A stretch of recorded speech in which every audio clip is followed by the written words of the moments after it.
I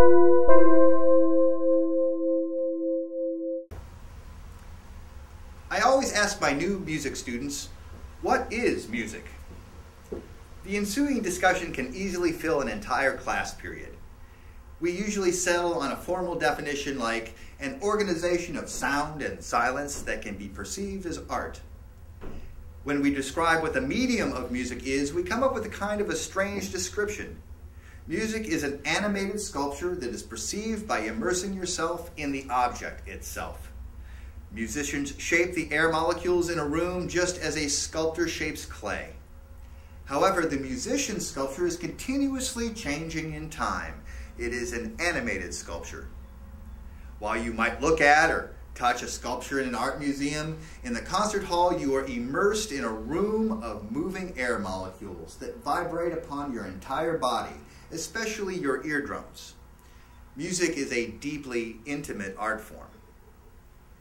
Then there is the matter of how the brain turns this single complex wave, massaging the eardrums, into a symphony of sounds that it recognizes as an orchestra of various instruments, melody, harmony, and rhythm.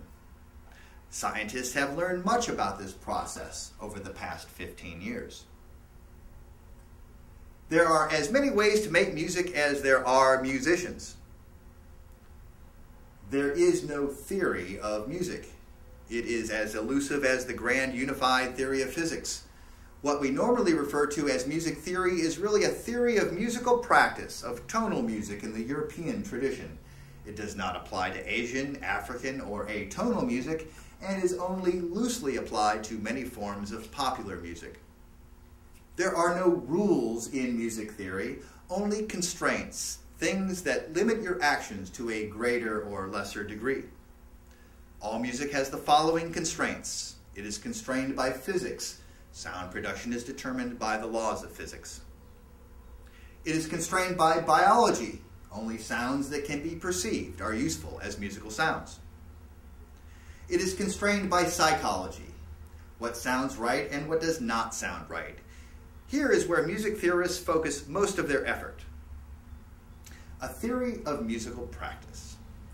Even here, talking about a theory of musical practice, we can state a few constraints in universal terms.